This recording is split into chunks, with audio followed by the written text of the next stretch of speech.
A gente viu que o Estado só pode fazer aquilo que a lei expressamente autoriza.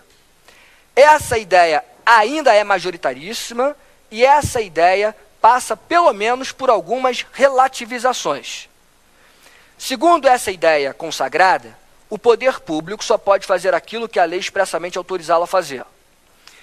Se você levar ao pé da letra essa ideia, e a doutrina majoritária leva ao pé da letra, não pode, por exemplo, a administração pública editar os chamados decretos autônomos. Se a administração pública só pode fazer aquilo que a lei expressamente autoriza, não pode, por exemplo, o chefe do executivo editar um decreto sem ter esse decreto um fundamento na lei. Não pode o chefe do executivo editar um decreto com fundamento direto no texto constitucional, o decreto autônomo. Se ela só pode fazer a administração aquilo que a lei autoriza, só cabe para a doutrina majoritária o decreto regulamentar ou executivo, aquele decreto que regulamenta ou executa o que já disse previamente uma lei. Daí a ideia de atuação infralegal, regulamentar. Para executar uma lei, o decreto pode ser editado. Se não houver lei, pode o administrador baixar um decreto, se não houver lei? Se ele só pode atuar se houver uma lei prévia autorizando, se não houver lei, ele pode atuar? Não pode atuar. Essa é a ideia clássica. Então não cabe para a doutrina majoritária, não cabe o quê? A figura do decreto autônomo. Essa ideia que não cabe o decreto autônomo, essa ideia majoritária da legalidade, de que o administrador só pode atuar segundo a lei, não cabe a figura então autônoma de atuação, essa ideia foi consagrada em alguns artigos da Constituição. Se você não extraísse essa ideia do princípio da legalidade por si só, você poderia extrair essa ideia do artigo 49, inciso 5. O artigo 49, inciso 5 da Constituição diz que o Congresso pode sustar atos do Executivo que exorbitarem do poder regulamentar. Você extrai essa ideia de que não cabe decreto autônomo do 84, inciso 4. O artigo 84 diz lá, chefe do Executivo pode editar decretos para fiel execução de uma lei. 84, inciso 4. Então, essa ideia de que não cabe decreto autônomo é majoritária e está consagrada na própria Constituição. Só que eu disse que a ideia está sendo relativizada. E ela foi relativizada pelo menos em 3 situações. Pelo menos as 3 situações geram alguma controvérsia hoje. A primeira situação é aquela colocada no artigo 84, inciso 6, a linha A da Constituição Federal. 84, inciso 6, a linha A. Esse artigo teve redação dada pela emenda constitucional número 32 de 2001.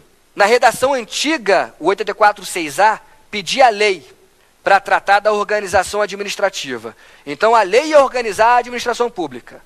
A lei organizava até então a administração pública. Com a emenda constitucional número 32 de 2001, essa emenda constitucional tira o vocábulo lei, do 84, inciso 6, e coloca no seu lugar o vocábulo decreto. Em outras palavras, se até então a lei organizava a administração, com essa nova redação dada ao 84.6a pela emenda constitucional 32 de 2001, a partir de agora é um decreto que vai organizar a administração pública. Em outras palavras, pode hoje o chefe do executivo, por mero decreto, organizar a administração pública. Ele não precisa mais da lei. O que você tem nessa situação? Um decreto sendo editado com fundamento direto aonde? No texto constitucional, sem lei prévia. Esse é o decreto autônomo. Claro que tem controvérsia em relação a essa hipótese. Essa hipótese traz um decreto que organiza internamente a administração. Não é um decreto, realmente, que cria direitos e obrigações para as pessoas. Para criar direitos e obrigações para as pessoas, a ideia geral ainda é a ideia geral, a ideia da legalidade, a ideia de que tem que haver lei.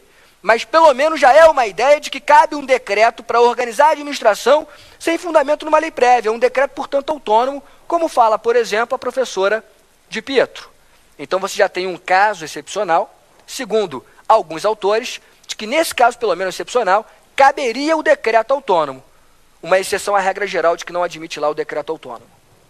Não é só essa situação que gera debate atual. Outra situação que gera debate atual é a questão do poder normativo autônomo do Conselho Nacional de Justiça e do Conselho Nacional do Ministério Público. Também por força de alterações constitucionais recentes, a Constituição Federal agora prevê esses 2 conselhos constitucionais, o Conselho Nacional de Justiça e o Conselho Nacional do Ministério Público, e a Constituição Federal atribui a esses 2 conselhos poderes normativos. O artigo 103, B de bola, artigo 103b, parágrafo 4º, inciso 1, 103b, parágrafo 4º, inciso 1, fala do CNJ, Conselho Nacional de Justiça, e o 130A, parágrafo 2º, inciso 1, 130A, parágrafo 2º, inciso 1, fala do Conselho Nacional do Ministério Público. Esses dois artigos da Constituição têm redações muito parecidas. E as duas normas constitucionais tiveram a redação dada pela Emenda Constitucional 45, a reforma do Judiciário. Então, a reforma do Judiciário cria dois conselhos constitucionais e atribui a esses dois conselhos poderes normativos. Ficou claro? O CNJ e o CNMP vêm baixando, todo mundo sabe, resoluções, vêm baixando normas, colocando obrigações e restrições, obviamente, dentro das suas competências, para o Judiciário e para o Ministério Público. Uma das normas baixadas, por exemplo, pelo CNJ, foi a resolução número 7. A resolução número 7 que vedou o nepotismo no âmbito do Poder Judiciário. A gente vai aprofundar isso depois, quando eu tratar da moralidade administrativa, mas só para adiantar uma questão que se refere à legalidade. A resolução número 7 foi editada pelo CNJ e essa resolução número 7 proibia a contratação de parentes no âmbito do Poder Judiciário. Obviamente que naquele momento que a resolução número 7 foi editada, houve uma controvérsia enorme, e a controvérsia passava por várias argumentações jurídicas, mas a principal argumentação, a meu ver, era a argumentação em relação à possível violação ao princípio da legalidade administrativa. Olha o argumento que foi levantado à época da resolução número 7. Não existe nenhuma lei que proíba contratação de parentes no âmbito do poder público ou do poder judiciário. Se não há lei que proíba, não pode uma resolução, um ato infralegal, não pode um ato administrativo, uma resolução proibir. Os tribunais sustentaram isso naquele momento. Não pode uma resolução proibir a contratação de parentes, porque quem proíbe ou quem estabelece direitos, quem faz isso é a lei. Resolução não tem força de lei. Então não pode uma resolução de um Conselho Nacional de Justiça proibir o que a lei não proibiu. Isso violaria a legalidade. A resolução está exorbitando, criando direitos e obrigações sem fundamento na lei. O administrador só tem que fazer aquilo que a lei expressamente autoriza. Então, se suscitou a inconstitucionalidade da resolução número 7 do CNJ. Essa questão foi parar no Supremo Tribunal Federal. Essa questão foi parar no Supremo Tribunal Federal. O Supremo Tribunal Federal já tinha dado uma liminar e agora julgou o mérito, não faz muito tempo. E o que aconteceu no Supremo Tribunal Federal? No STF, essa ação, no caso foi uma ADC, no caso uma ação declaratória de constitucionalidade. Tamanha era a controvérsia sobre a constitucionalidade daquela norma. No julgamento da ADC, o STF considerou constitucional a resolução número 7 do CNJ. Tanto considerou constitucional que depois editou a súmula vinculante número 13, que proibiu o nepotismo não só para o judiciário, mas para todo o poder público. O STF confirma, então, a constitucionalidade da resolução número 7 do CNJ. Em outras palavras, o que o STF vai dizer lá? Não houve violação ao princípio da legalidade. Ah, mas a resolução foi baixada, proibiu contratações, e isso não tinha previsão na lei. Pode fazer isso? Pode. Por quê? O CNJ tem fundamento na Constituição Federal. É um órgão que tem previsão na Constituição Federal. E foi a própria Constituição Federal que disse que esse órgão tem poder normativo.